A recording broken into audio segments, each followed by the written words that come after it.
बिस्मिल्लाहिर्रहमानिर्रहीम। क्वेश्चन है discuss दियत and किसास। दियत और किसास क्या है, इनको एक्सप्लेन करना है और साथ में उसने कहा है कि इनकी पनिशमेंट जो पाकिस्तान पिनल कोड के अंदर बताई गई हैं वो बताएं, या सिंपली वो आपसे पूछ सकता है कि दियत और किसास को जो है वो एक्सप्लेन करें, ये भी वो कर सकता है, पूछ सकता है। अंडर द हदूद law specific type of punishment are delineated with Islamic legal principle, यानी कुछ स्पेसिफिक खास किस्म की टाइप्स ऑफ पनिशमेंट होती हैं जिनसे इस्लामिक लीगल सिस्टम जो है वो हमारा डील करता है। दियर रेफर टू फाइनेंशियल पेनल्टी, यानी ये जो है वो क्या है कि फाइनेंशियल यानी कंपनसेट किया जाता है एक पर्सन को। इम्पोज ऑन एन ऑफेंडर किस पे लगाई जाती है, मुलजिम पे लगवाई जाती है। ठीक है, एक मिनट। अच्छा जी, मुलजिम पे आयद होती है requiring them to compensate the victim, किसको कंपनसेट करने के लिए, विक्टिम को, और देयर हेयर्स या फिर उसके जो वारसान है उनको, फॉर द हार्म काज जो कि उसने हार्म उनको पहुंचाया। ठीक है, दियत क्या होती है, दियत ये चीज है कि एक तरह की कंपनसेशन होती है, ठीक है, जो कि ऑफेंडर से लेके विक्टिम को या उसके वारसान को दे दी जाती है अगर कोई भी उनको वो हार्म पहुंचाता है। इन कंट्राक्ट इसके बरक्स किसास जो है वो क्या है, represent a form of retributive justice, मतलब ये इसके मुतबादल है। क्या होता है, where the offender may face a punishment equivalent to the injury inflicting upon the victim, यानी जिस तरह की इक्विवेलेंट, इसका क्या है कि इक्विवेलेंट इंजरी, इक्विवेलेंट इंजरी वो पहुंचाएगा किसको, विक्टिम को, तो फिर उसको उसके इक्वल जो है वो क्या होगी, सजा होगी। इक्वल जो है वो जख्म पहुंचाया जाएगा, इक्वल जो है वो इंजरी पहुंचाई जाएगी। ये चीज इसमें आता है। डेफिनेशन क्या है दियत की, दियत मतलब होता है monetary compensation awarded to victim or the heirs of victim in instant of murder, physical injury or damage to property, यानी इन तीनों सूरत हाल में क्या होता है।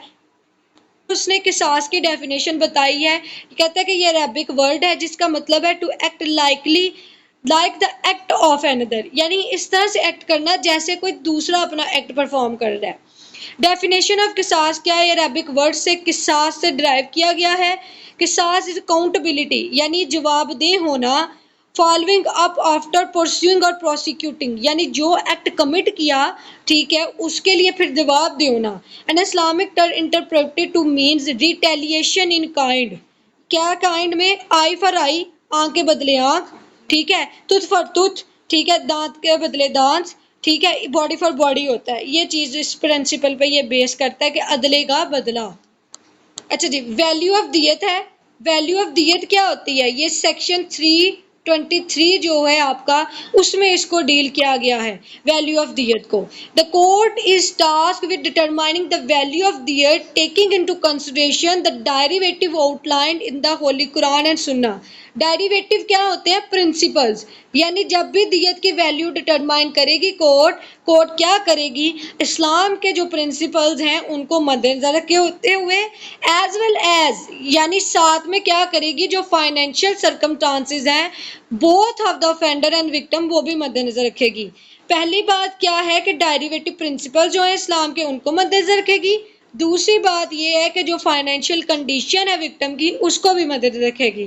This value shall not below the equivalent of 30,630 gram of silver, यानी इस मालियत से वो कम नहीं होगा। यानी कितनी इक्वल मालियत, 30,630 ग्राम ऑफ सिल्वर। ये अब तकरीबन 8 लाख से ज्यादा मालियत बनती है इसकी, इतनी सिल्वर की, इतनी अमाउंट जो है वो पे की जाती है हेरिस से उसके विक्टिम को। फर्दरमोर मजीद बरान this amount will be subject to revision by the federal government on the first day of July of each fiscal year, यानी हर साल जो है ना जो माली बजट तैयार होता है ना उसमें ऑफिशियल गजट में जो वफाकी हुकूमत है वो इसको बताती है। अभी रिसेंटली ये बताई गई है जो कि 8 लाख तक उन्होंने मुकर्रर किया है, और ये सारा जो है सेक्शन 323 में बताया गया है। Financial position of the victim and offender, ऊपर भी हमने यही चीज पढ़ी कि जब भी कोर्ट डिटरमाइन करेगी किसी भी पर्सन को मतलब ये पे करने के लिए, तो वहां पे उसकी फाइनेंशियल कंडीशन को जो है वो मद्देनजर रखेगी। कैसे जो है दियत पे की जाएगी वो मूड्स अब हम देखते हैं। यहाँ तो वो लमसम में होता है, लमसम होता है एक ही दफा में सारी अमाउंट अदा कर दी जाती है। इन इंस्टॉलमेंट होता है कि ये रिक्वायर्ड पीरियड होता है, ठीक है, जैसे कोर्ट का फैसला आया उसके विद इन 3 ईयर्स में क्या होता है कि इंस्टॉलमेंट करवाई जा सकती है। दियत also can be paid in installment which can be consisted on the period of 3 years। यानी 3 साल के अरसे पे मुखीत होगा और इस 3 साल में आप इंस्टॉलमेंट में भी जमा करवा सकते हैं और इन लंप सम इकट्ठी भी जो है वो दियत की अमाउंट सबमिट करवाई जा सकती है। ये मुलजिम को बोला जाता है। अब उसने यहाँ पे बताया कि किन किन ऑफेंसेस में कत्ल जो है जी वो आप अवार्ड कर सकते हो। कत्ले अमद, कत्ले शीबे अमद, कत्ले बिसबाब, ये सारी जो कत्ल की खता हमने काइंड पढ़ी थी ना 4, उन सब में जो है वो क्या है कि हम जो है वो अदा करते हैं। कत्ले जनीन ये होता है हमल वगैरह के रिलेटेड होता है, ठीक है, तो वो भी अबॉर्शन वगैरह जो होता है ना उसमें भी दियत की रकम अदा। इफ कन्विक्ट फेल टू पे दियत, अब जो है कन्विक्ट वो क्या है मुलजिम, वो मतलब जा ही नहीं कर पा रहा दियत, तो फिर क्या होगा। In the event that convict does not remit that दियत और एनी पोर्शन, मतलब कभी दियत या फिर उसका कोई हिस्सा, therefore within the designated time frame, जो उसके लिए टाइम उन्होंने रिक्वायर्ड किया था उसके अंदर अंदर, he shall remain incarcerated until the full amount of दियत इज सेटल्ड, उसको उतनी देर के लिए क्या है कि जेल में रखा जाएगा जब तक के लिए वो उसकी दियत नहीं अदा करता। However the convict may be granted release on bail, ताहम उसको जो है बेल ग्रांट कर दी जाएगी provided that he deposits a security equivalent to the amount of total amount of दियत with the court, यानी अगर वो टोटल अमाउंट उसकी दियत की अदा कर देता है ना तो फिर कोर्ट उसको क्या करती है, उसको कहती है कि ठीक है भाई हम आपको क्या करते हैं कि चले रिहा कर देते हैं, यानी मुचलका जो है ना वो आके कोर्ट में दे देता है तो कोर्ट फिर उस इक्वल अमाउंट के बिना पे उसको क्या कर देती है, रिहा कर देती है। ठीक है, ये चीज़ यहाँ पे।